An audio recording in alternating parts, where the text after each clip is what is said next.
Cette femme a un QI impressionnant de 160. Mais elle ne peut travailler que comme femme de ménage de nuit. C'est parce que Morgan souffre de TOC. Chaque fois qu'elle repère une erreur, elle doit absolument la corriger sinon elle ne dormira pas de la nuit. Le soir, Morgan nettoie le commissariat. Au rythme de la musique dans ses écouteurs, elle se balance en rangeant les lieux. Soudain, elle renverse tous les dossiers sur le bureau. Quand Morgan se baisse pour les ramasser, elle ne peut pas s'empêcher d'y jeter un œil. En un instant, elle repère le problème dans l'affaire. Morgan fixe le tableau de l'enquête pendant quelques secondes, puis efface l'étiquette suspect et la remplace par victime. Le lendemain, le commissaire découvre le tableau modifié. Il perd complètement son sang-froid. Je veux savoir qui a fait ça.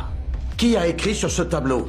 Un homme a été tué, notre principal suspect a disparu, c'est une affaire sérieuse. Daphné, regarde les vidéos de surveillance. Dis-moi qui a fait ça. Morgan est rapidement amené au commissariat. Il s'apprête à l'arrêter pour obstruction à la justice. J'ai pas entravé quoi que ce soit, j'ai vu un problème, j'ai voulu le régler. Vous vouliez résoudre mon enquête? Non, je m'en tape de votre enquête, je voulais simplement dormir. J'ai une sorte d'obsession de rectifier les erreurs. Si je vois une grosse boulette, il faut que je la corrige, sinon je vais passer ma nuit à gamberger. Tout ce que j'ai fait, c'est corriger votre bourde. Si vous voulez m'arrêter pour ça, très bien, faites-le. La commissaire pousse le dossier devant Morgan et lui demande de montrer les erreurs qu'elle a trouvées. Alors Morgan attrape les photos de la scène de crime et pointe un détail crucial. Les coussins sont parfaitement alignés, les couleurs alternées. Chaque objet est mesuré avec précision et même les finitions métalliques sont parfaitement assorties. Cela prouve que le propriétaire souffre de TOC sévère. Mais le plus étrange, c'est qu'un seul rideau dans toute la maison n'est pas tiré. C'est étrange, non?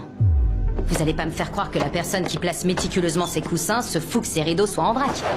Donc, la tâche a dû être utilisée pour autre chose. Puis Morgan montre la chaise sur la photo, avec quelques mèches de cheveux et des traces de colle. Cela signifie que quelqu'un a attaché une personne à la chaise avec la corde du rideau. Puis elle a fixé avec du ruban adhésif. Comme la victime, elle n'a aucune marque au poignet. Ce n'est pas la victime qui a été attachée. Ce qui veut dire qu'il y avait une troisième personne sur les lieux.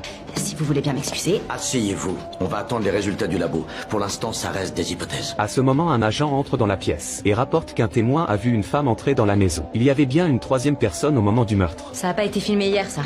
Regardez les arbres. Le vent souffle du sud vers le nord. L'été, c'est uniquement le vent du sud qui souffle dans la vallée de LA. De mi-juillet à septembre, pour être précise. C'est à la fin de l'automne que le vent se met à souffler du nord, avec un pic en janvier.